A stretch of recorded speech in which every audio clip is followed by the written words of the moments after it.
안녕하세요. 정원에 관한 알찬 정보를 제공하는 정원 탐방꾼입니다.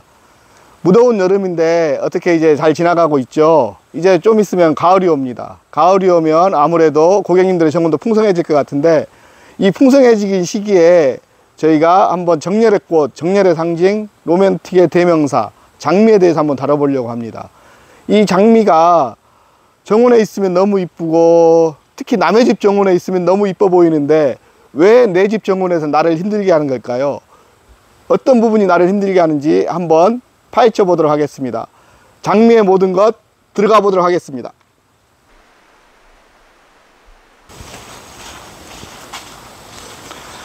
지금 여기는 저희 농장에서 키우고 있는 장미들인데 정말 이쁘게 피어 있는데, 네덜란드에서 들어온 수입 장미들을 저희가 지금 이렇게 키우고 있습니다. 정말 노란색서부터 시작해서 오렌지, 핑크, 빨강, 노스텔지어, 퍼플 이렇게 다양하게 있는데, 유럽 향수장미다 보니까 향들이 너무 좋아요. 그래서 향이 너무 좋아서 고객님들의 정원에 심어져 있어도 향을 발하면서 색깔도 아주 이쁘기 때문에 고객님들의 정원에서 밝게 빛날 것 같습니다. 이 장미들을 구입하고 싶으시면 네이버 스마트 스토어 W가든센터나 아니면 영상 하단에 더보기란에 보시면 설명이 돼 있으니까 그걸 참조하시면 될 것 같습니다. 지금부터 장미에 대해서 하나하나 알아가도록 하겠습니다. 장미 잘 키우는 것, 첫 번째 방법은 식재를 어떻게 하느냐에 따라서 장미의 건강도가 달라지겠죠. 그러면은 장미 식재할 때는 세 가지를 주의하시면 돼요.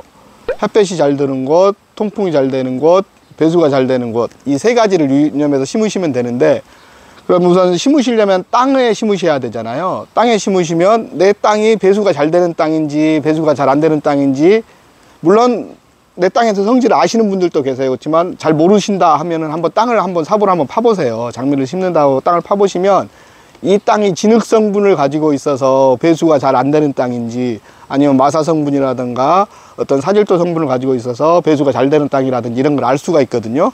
근데 내 땅이 배수가 잘 안 될 것 같다 라고 생각되시면 구덩이를 넓게 파주세요. 넓게 파준 다음에 거기에서 마사라든가 이런 걸 좀 충분히 섞어서 배수가 잘 되게 만들어 주시고 장미를 식재해 주시는 게 좋고, 장미 전용 상토를 쓴다고 하면 더 좋겠죠. 장미 전용 상토를 쓴다고 하면 장미 잎이 윤기가 나면서 훨씬 더 좋은데, 장미 전용 상토 사는 게 부담스럽다 하시면 배수가 잘 되게끔 이렇게 만들어 주시면 좋습니다. 그 다음에 통풍이 잘 되는 곳을 심으셔야 되잖아요. 그럼 통풍이 잘 되는 곳은 딱 보시면 담장이 가려져 있다든가 뭐 이렇게 나무가 막 앞을 막고 있다든가 해서 딱 보면 통풍이 안 될 것 같다. 그러면 통풍이 잘 되는 곳에 식재를 하셔야 하기 때문에 그런 것은 피해 주시고, 통풍이 잘 되는 곳에 식재해 주시면 좋고, 햇볕이 잘 드는 것은 아침부터 이렇게 햇볕이 잘 드는 곳이면 좋아요. 근데 만약에 내 땅에는 햇볕이 잘 안 들어 라고 하시면 최소 한 6시간 이상 햇볕을 볼 수 있는 곳, 직사광선을 받을 수 있는 곳에 장미를 식재해 주시면 좋으니까, 그런 곳에 장미를 첫 번째 포인트로 위치를 잡아 주시면 좋을 것 같습니다. 이 장미는 오렌지 뷰티라는 품종인데 네덜란드에서 들어온 최고급 향수 장미입니다. 장미를 심으실 때는 보면 이렇게 높게 심어야 돼요. 보시면 이렇게 평지에서 이렇게 가서 이렇게 둔독을 이루면서 이렇게 가고 있죠. 그래서 이렇게 가니까, 장미를 이렇게 둔독을 두는 이유는 장미가 과습을 싫어하기 때문에, 장미의 과습은 모든 질병의 원인입니다.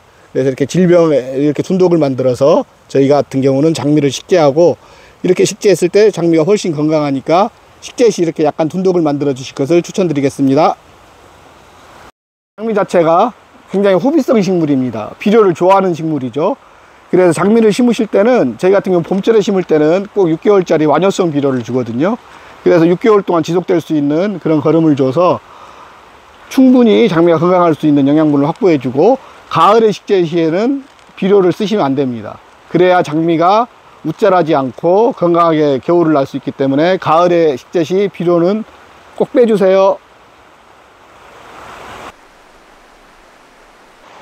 장미에서 생기는 병충해에 대해서 간략하게 얘기를 해 볼게요. 저희가 장미를 이렇게 심으실 때 세 가지 방법, 햇볕이 잘 들고 통풍이 잘 되고 배수가 잘 되는 곳에 심었어요. 심었는데도 불구하고 장미란 품종의 특성상 병충해가 안 생길 수는 없어요. 근데 가장 중요한 건 예방입니다. 가장 중요한 건 뭐라고 했죠? 예방입니다. 예방하는 것도 시기가 있어요. 예방하는 시기로는 좋은 게 이제 저희는 살균제, 살충제를 섞어서 예방을 하는데 4월 말에서 5월 초에 한번 저희가 예방약으로 해서 싹 한번 뿌려줘요. 그 다음으로는 장마가 시작되기 전 한번 싹 뿌려주고 장마가 끝난 후 또 한번 뿌려줘요. 그리고 9월 말 정도에 대해서 저희가 또 한번 뿌려줍니다. 그렇게 해서 저희들이 예방을 하는데 그렇게 예방을 하면 장미가 굉장히 건강하게 잘 커요. 그래서 소비자분들도 저희 구독자님들도 가정에서도 이렇게 1년에 한 4회 정도 예방약을 치신다고 하시면 좋고, 예방약을 구입하는 장소는 가까운 농약사를 통해서 구입을 하셔도 되고, 인터넷에서 친환경 유기농제들은 많이 있어요. 장미, 뭐 살균제, 살충제 이렇게 치시면 얼마든지 있기 때문에 그런 것들은 쉽게 구할 수 있어요, 유기농 농약은. 그래서 이제 저희가 어떻게 예방하는지 저희 농장에서는 실제 예방하고 있는 모습 한번 잠깐 보여드릴게요.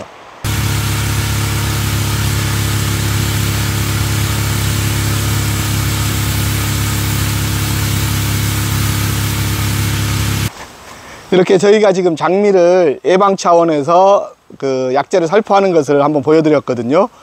저희는 이렇게 농장에서 하기 때문에 대용량으로 해서 예방을 합니다. 그렇지만 가정에서는 이렇게 대용량으로 하실 필요가 없죠. 이렇게 장미는 4번 정도 이렇게 약을 쳐주시면 건강한 상태로 장미가 자라고 월동까지 돼서 그 다음에도 건강하게 나오거든요. 장미 질병의 90% 정도가 해결이 됩니다. 그렇게 해서 내 장미를 건강하게 키우는데 고객님들이 알 수도 없고 해결할 수도 없는 장미 질병들도 있어요. 뿌리옥병이라든가 이런 것들이 왔을 때는 사실 고객님들이 감당하기 힘들어요. 그런 경우에는 정말 안타깝지만 사실 뿌리옥병 걸렸다 그러면 전문가들도 포기하거든요. 포기하고 그 장미를 파서 이렇게 버리는데, 그런 경우에는 그 장미를 식재를 2, 3년간 그곳에 하시면 안 돼요. 그렇지만 그런 경우는 저는 거의 없다라고 보고, 살충제와 살균제로 충분히 예방할 수 있고 건강하게 회복시킬 수 있다는 점 이렇게 알고 이렇게 장미를 키우시면 될 것 같고요. 이번에는 장미 전지하는 방법에 대해서 알려드리겠습니다. 장미 전지하는 건 기본적으로 시기가 있어요. 시기가 3월 달에 하시는 게 제일 좋습니다. 3월에는 무조건 전지를 하셔야 된다고 보시면 돼요. 그래야 장미를 건강하게 키울 수 있고 새순을 받아서 세력을 왕성하게 키울 수가 있거든요. 그래서 3월 달에는 강전지를 해 주셔도 돼요. 강전지를 해 주시면 아까운데 이거 어떻게 라고 하지만, 강전지를 해줬을 때 장미는 더 건강하게 새순이 올라옵니다. 새순이 올라오면서 꽃도 개화량도 훨씬 더 작년보다 더 많은 꽃을 볼 수가 있어요. 그래서 3월 달에 전지를 꼭 해주셔야 되고, 그 다음으로 전지해 줘야 될 시기가 뭐냐면 장미 꽃이 졌을 때, 장미 꽃이 지고 나면 이게 열매가 맺혀요. 열매가 맺히기 전에 장미를 이렇게 전지를 해 주셔야 되거든요. 이렇게 순치기를 해 주셔도 되고, 순치기를 해 주셔도 되고, 그 다음에 가위로, 전지 가위로 이렇게 쳐 주셔도 되는데, 이 순치기를 해 주시는 게 일단 저희는 더 권장을 드리는 게, 전지 가위를 써서 이렇게 잘라주면 장미 같은 경우는 어떤 게 생기냐면 가지가 약간 타들어가는 현상이 있어요. 그래서 이런 부분들이 지금 보시면 저희가 전지 가위를 사용해서 전지를 했을 때 이렇게 타들어가는 부분이거든요. 그렇지만 순치기를 하면 이렇게 좀 타들어가는 현상들이 좀 덜해요. 그리고 타들어가는 현상들이 발생하는 건 뭐냐면, 전지 가위를 사용하고 나서 바로 물을 줬을 때, 물을 줬는데 햇볕이 쨍쨍 내리친다 그러면 타들어가는 현상이 좀 더 심하겠죠. 심한 경우에는 가지 썩은병으로 이어질 수도 있고, 그렇기 때문에 순치기 할 때도 툭 해서 순만 이렇게 질러 주시는 게 훨씬 더 효율적일 수 있고, 순치기 하고 나서는 하루 정도는 오히려 물을 안 주시는 게 좋다는 점 참고해 주셨으면 좋을 것 같고, 장미를 전지를 다 했잖아요. 전지를 하면서 키우는데 이렇게 장미는 통풍이 잘 되는 것을 좋아한다고 하는데, 가운데가 이렇게 장미들이 보면 잎들이 많이 있어요. 장미의 통풍을 억제하는 거잖아요. 여기도 보면 이렇게 이 안이 너무 무성해요. 가운데가 너무 무성한 경우에는 전지가위로 가운데 부분을 이렇게 잘라주세요. 가운데 부분들을 전지를 해주셔서 이 부분이 통풍이 잘 되게끔 만들어주는 것도 장미를 건강하게 만드는 방법 중에 하나고, 이 순치기를 해줄 때 왜 해줘야 되는지 한 가지 이유가 있어요. 특히 이제 가을로 갈 때는 순치기를 꼭 해줘야 되는 게 뭐냐면, 이 순치기를 안 해주면 영양분이 열매 맺는 쪽으로 다 가버리거든요. 열매 맺는 쪽으로 가게 되면 어떤 현상이 발생하냐면 그 다음에 가지들이 이렇게 겨울에 이렇게 타들어갈 거예요. 말라 들어가는 거죠. 그런 현상들이 왜 생기냐면 영양분을 이 가지가 가지고 있어야 돼요. 가지가 가지고 있어야 내한성이라든가 이런 것들이 강해지고 면역력도 강해져서 겨울에 타들어가는 현상이 적은데 영양분을 열매한테 다 뺏겨버려요. 열매한테 다 뺏기면 이 가지가 가지고 있는 광합성을 해서 이 가지가 가지고 있는 영양분들이 작아지거든요. 그러다 보니까 이 가지들이 겨울이 되면서 이렇게 막 타들어가는 현상들이 발생이 돼요. 그 부분은 뭐냐면 순치기를 안 해줘서 이 가지가 건강한 면역력을 가지고 있지 못하구나, 내한성이 이 가지가 약해졌구나 라고 생각하시면 될 것 같습니다. 그 다음에 물론 잘라주면, 전지를 해주면 건강하게 다시 크니까 그 부분은 크게는 걱정은 안 하셔도 되지만 순치기는 꼭 해주시길 바라겠습니다. 지금까지 이렇게 오늘 장미에 대해서 알아봤습니다. 식재 요령서부터 시작해서 식재 요령, 전지하는 방법, 그리고 방지하는 방법 등에 대해서 알아봤는데 이런 부분들이 우리 구독자님들에게 좀 도움이 되었으면 좋겠어요. 그래서 구독자님들이 실제로 장미를 키울 때 이런 방법들을 통해서 내 집에 있는 장미가 제일 건강하다라고 자부할 수 있는 그런 정원에서 장미가 되었으면 좋겠거든요. 물론 여기에서 설명한 것들이 부족한 부분들이 있을 수 있어요. 부족한 부분들은 우리 정탐꾼 유튜브 댓글로 남겨주셔도 되고 아니면 W가든센터로 전화를 하셔서 물어보시면 저희 직원들이 장미 전문가들이 많아요.